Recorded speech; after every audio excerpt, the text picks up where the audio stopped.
Foster4, your local council in Cheshire and Merseyside, are bringing you an exciting new podcast series. Join us as we chat all things fostering with some of Cheshire and Merseyside's most experienced and knowledgeable foster carers. We'll be covering topics relating to fostering, from making that first step to what it looks like after 40 years. We'll have interviews with people in our fostering community and young people who want to share their experiences with you. We hope listening gives you an insight into the amazing role of fostering and why fostering for your local authority will be helping children in your local community. This podcast has been funded by UK government. So, hi, welcome to the podcast. Normally we start with a little bit of an introduction. So, I'm Kerry, I'm Learning Development Officer for Foster4, so I look after the training, foster carers, currently developing all of that. But if you could just tell me your names to start with, would be great. My name's Rose Regan and my pronouns are they, them. Fab. My name's Tyler. Fab. So we're going to talk about today, because obviously both of you are care experience. So this is the first episode we've done with care experience young people, which is really good. And obviously we want to hear your experiences and kind of get your insight into the fostering world. And obviously when we were doing this podcast, we want foster carers or people interested in fostering to come forward. So a lot of it's been talking about the different services we've got and how they can be supported, but it's going to be more talking about your experiences and what you think has worked in any placements that you've had or foster carers you've worked with, etc. That sound all right? Sounds great. Sounds good. So let's start with when did you go into foster care? How old you were, and start with that. I don't know if you want to go first, Rose. Yeah, I'll go first. So I went into foster care at 16. I've had social service involved since I was about 6 or 7 years old, but I actually got placed into care at 16. Officially at that point. At that point, because I was homeless for a couple of months. My parents kicked me out. So I got put into a foster placement, and originally it was emergency respite. So I spent a weekend with one family who were absolutely fantastic. And then I had one single foster placement in the end that ended up being staying put for a little bit until that broke down. Okay. So yeah. And what about you, Tyler? I can't remember how old I was, but I was in year 3, I think. So I was quite young. Primary school age, yeah. I was relatively young. And then, is it just when I went into care, sorry? Yeah, so you was about year 3, yeah, I was wasn't about it? year 3, and then I've been in care permanently ever since. Since really. then? Yeah. Yeah. Up until I turned 18, and then I moved out. And went, independent, off you go sort of thing, yeah. It's good. So very different. So, I mean, obviously you said, Rose, you were young when there was involvement, but very different experiences in terms of when you went into care officially. Yeah. Anyway, because obviously one being 16, tricky age anyway, and then I obviously think they're both you're quite difficult, aren't they? Because totally different, but difficult equally, yeah. They've both got their own struggles, because when you're a teenager, there's a lot more maybe emotion, and then when you're a child, it's very family orientated. So it's got its own struggle with both, hasn't it? It's tough, isn't it? Because I suppose when you're 16, you're quite more aware of what's going on. Whereas I imagine when you, I feel like it probably kind of knew. I'd say maybe it'd hurt more if you were older, because I feel like you've got a better understanding of what's going on, and I feel like that just hurts a little bit more because you know. And then when you're a kid, it's sort of you don't really understand. You don't know the ins and outs as such as to why. It's still upsetting, obviously, and it hurts, but it's just. You're just a kid, aren't you? Yeah. So I feel like it's different, not isn't it? the It's same. totally different. Emotions, 16 versus, but a child then, you kind of throw it's hard, isn't it? Totally different, but equally just difficult. And then especially if you've been with your family until you were 16, that's a lot longer being with your family, and then to get taken away with them, taken away from them, as opposed to being with them for 4 or 5 years and then getting took. 100%. There's a different level of bond there as well. Did you go into an emergency? No, I've been quite lucky, I should say. Yeah. Don't want to say lucky maybe, but I've only had foster placements, so I've only had 3. I had one lady for a year, and then she retired, so I moved to another one, and then I was with them for I want to say maybe 7 years. Okay. So I was with them for a long, long time, and then that placement broke down. So I moved to my final ones, and then I was more with my family then, so it was sort of a bit of a mix. Yeah, so I was living with them, but then I was still seeing my family, and I was kind of involved in both families, and it was nice. Yeah, bit of a balance between the two. And then I moved out. And so you've had Rose one. Yeah, so one actual foster carer. And I actually was asking to be put into care from the age of, well, as soon as socials were involved, and it only took them until I was 16 to be put into care. I didn't want to stay with my parents. As soon as I was out, I was free, and that was really good for me. But my foster mum and my foster dad were absolutely fantastic. So my foster mum started fostering when she was in her 20s. She'd had 2 daughters of her own. And then she was fostering, and she's only given up in the last couple of years or so. And she's currently either 76 or 78. So she was doing it for 50 odd years. It was interesting for me personally, kind of going into a household where there was love and care, and actually having my passions nurtured and supported. So I will forever remember that my foster mum bought me my first, and my foster dad bought me my first ever sewing machine. And I still have that. Love. And I was 16, I'm now 25. So that's 9 years that sewing machine has survived. It's still going. And when it goes, I think it'll actually break my heart a little bit. Yeah. But as I mentioned, my staying put placement broke down at 18. So it literally lasted only about 2 or 3 months after I turned 18. And I didn't speak to my foster parents for a very long time after that. And then just before I got pregnant with my daughter, I started working for my foster dad. And I have a relationship with them now again. That's wonderful though. Yeah, that's lovely. Yeah, it has been. And even though it's not the same as a lifelong connection, essentially, because they're not now in the role of my parents, but they will still forever be my foster parents. Yeah, that they'll always sit there. Yeah. For it's interesting, obviously, because given the different experience, like you were saying, you were ready. Yeah. To be for a very, very long time. To be looked after, you were ready, isn't it? It's interesting. But like, again, we've been talking about this on some other episodes. I think sometimes we've talked about it in different ways. Like, with people that work full time, like, oh, I don't know if I can foster because I work full time. We've talked about like that whole lack of understanding. And I suppose it's like that. Sometimes people might think, oh, actually, these children don't want to come to me. But in your situation, you were saying, I was ready. So it's nice to see that, I think, that everyone's different. Everyone's in different situations. And I also think you can work full time. So my job role, I'm the co-CEO of the Care Experience Movement. So we're a lived experience-led organisation.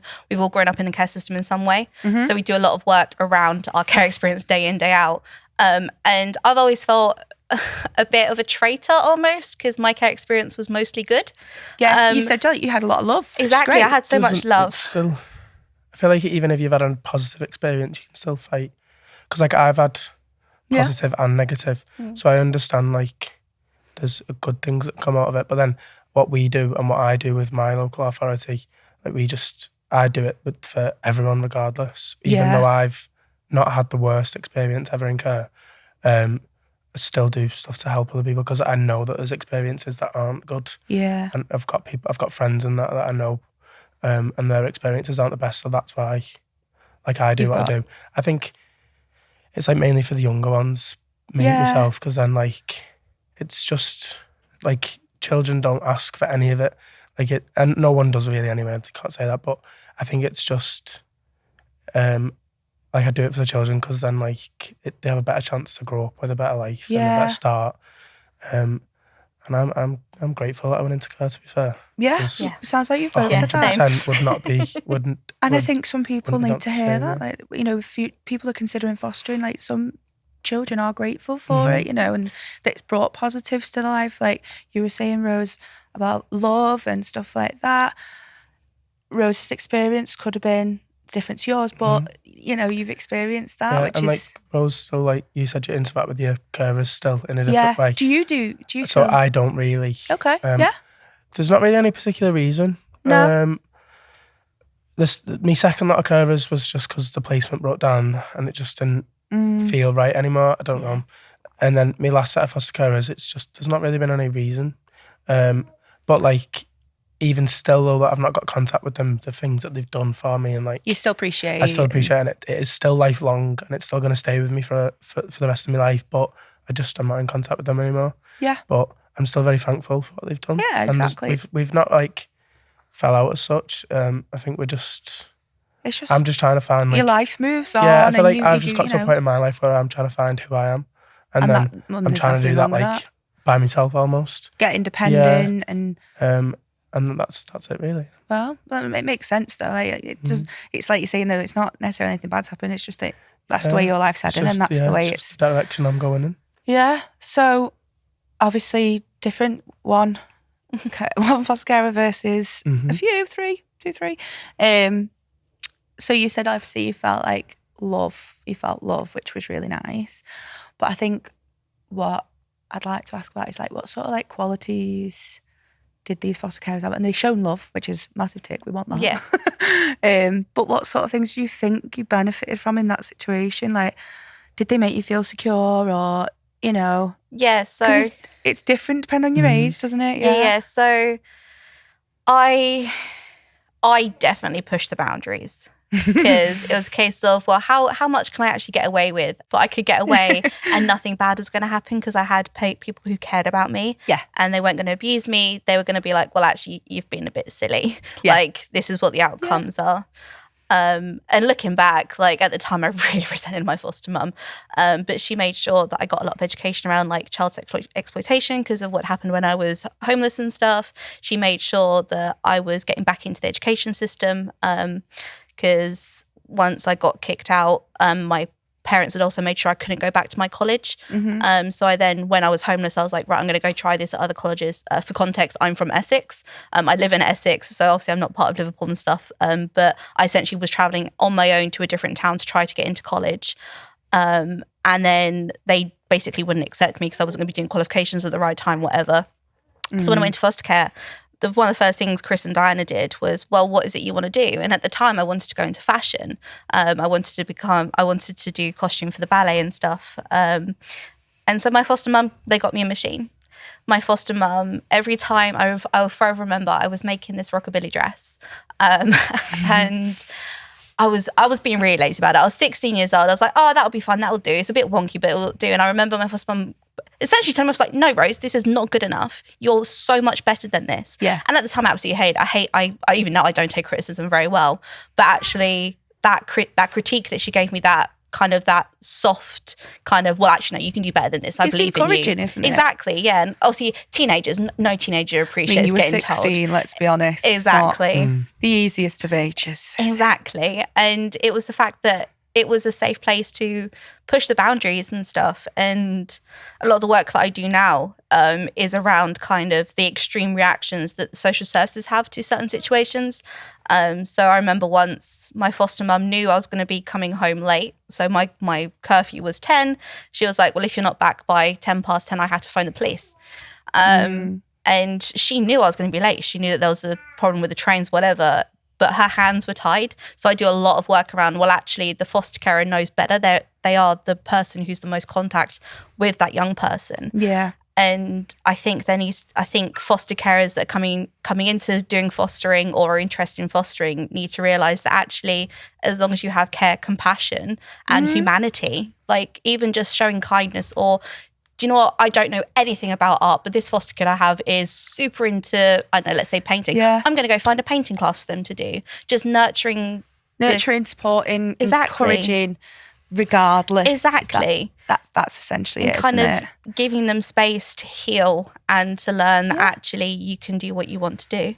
Which sounds like, you know, it's just the basics, isn't it, really? Yeah. So like anyone can be that sort of person. It's not something like you have to have like qualification No, in this, God, no. qualification. I think that's, again, some people think, oh, I'd love to help and be a fosterer, but I don't know if I can because I've not got experience with counselling children or this, or I've only got experience with children with this. I've not got my own children. I don't know how to parent. And I think essentially like it is just, you know, if you can encourage, you can support, So the only care. thing that you really need is like the willingness to do it. Yeah. Definitely. Like if you want to do it and you're questioning, like, but for whatever reason, then but there's no really restrictions to it. So if you want to do it, then you can try and do it, because you'll be able to do it, Yeah, there's nothing basically. really stopping you, to be fair. Yeah. Did you feel like the same, Tyler, then with your I think some of it your was foster nice. parents, like, were they Like supportive? looking back, I think it was nice just to like see the difference in the way that my life changed. So the way I lived. So like I'd have my own. I went from sharing a bedroom to having my own bedroom. Like I was with one sister and not three sisters. So we'd been split up. So initially it was really nice because it was nice to.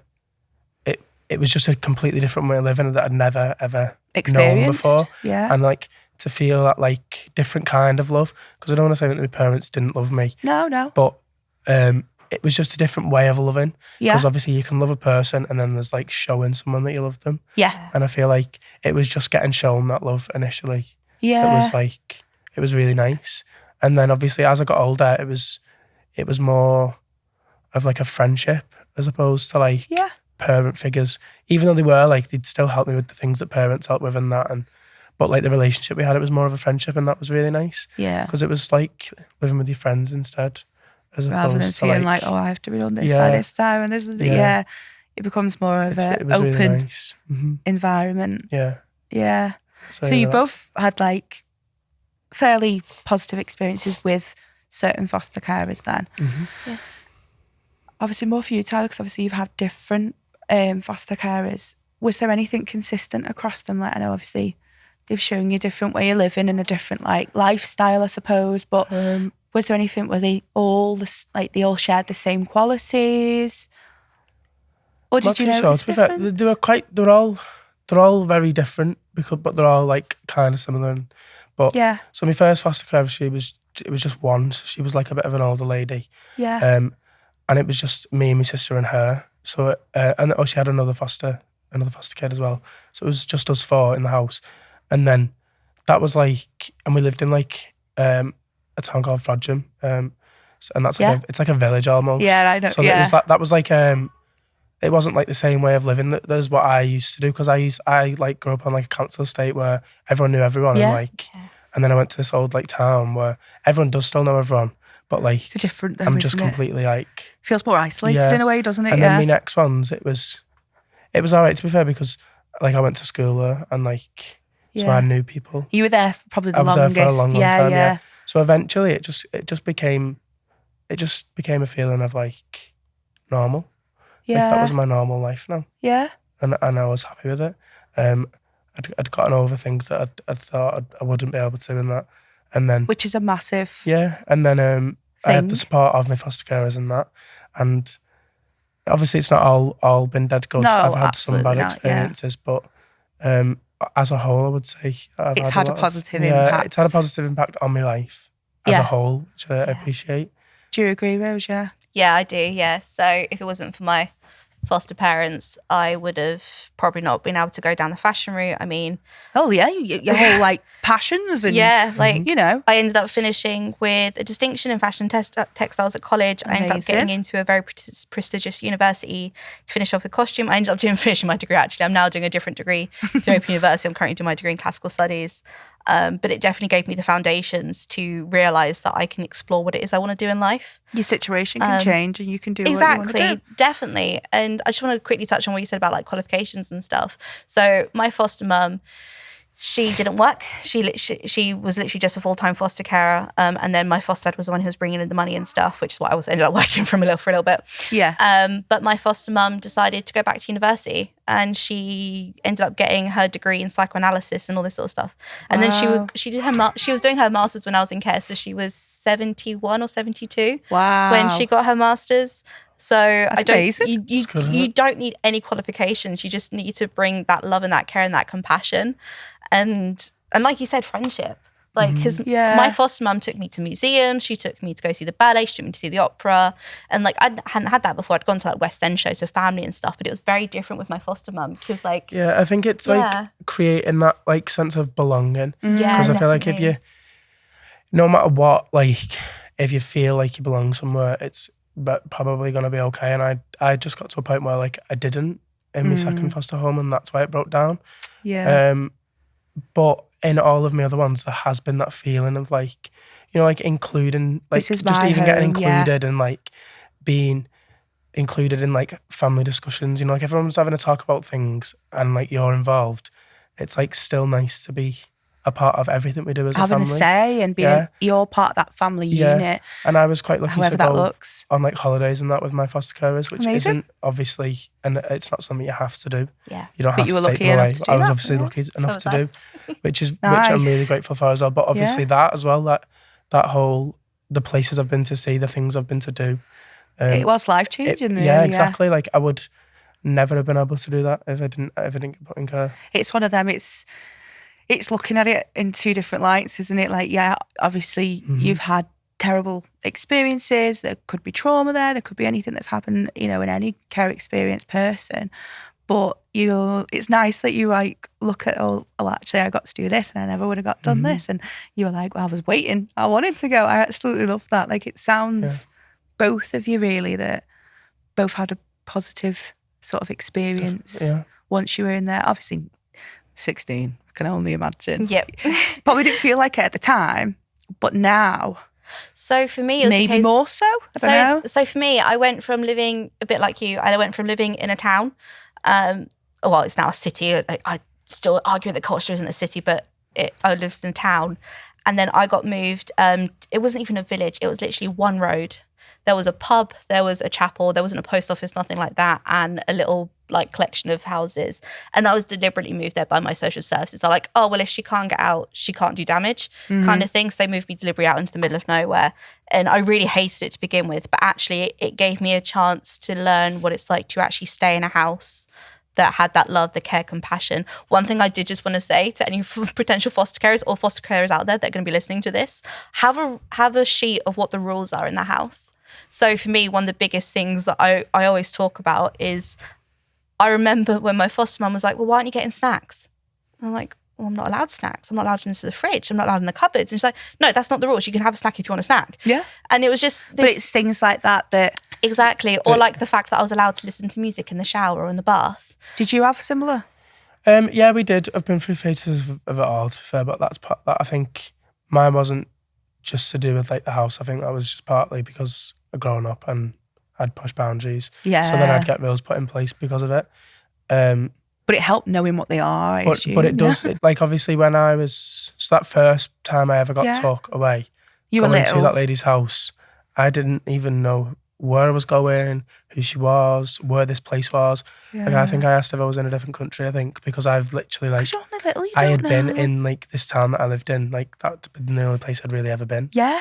So it's like you're in a completely different planet. And like you say, it went from like council estate to like a rural sort of area.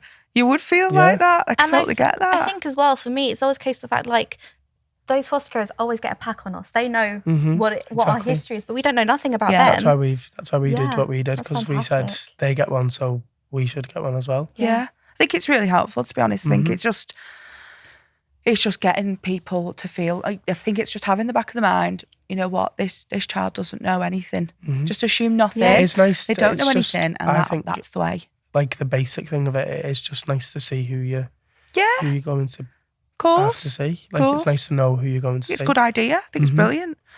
So I think from both of you then, it sounds like you've both had quite a positive experience. Like, it's had a good impact, like obviously your careers and like passions and stuff, and I love a craft, so I appreciate that. But obviously you said like about your independence and stuff, and it shaped you as a person. So it sounds like it's had a positive impact being in foster care. But I suppose I always like ask at the end of like the episode, like, what would your advice be to someone? I always ask this in different ways. So if I was to potentially look into being a foster carer, what would your advice be to me in terms of when you first come to my home, what are three, like, give me three main things you'd be like, be this, be that, be that sort of thing. I think one, being very present in the moment. Love so that. like, don't sit there on your phone. I'm not saying I've experienced this, but don't sit there on your phone. Don't be like sat in another room. Yeah. Like when they first come, like for those first few weeks, months, whatever, Present, it works for the young person.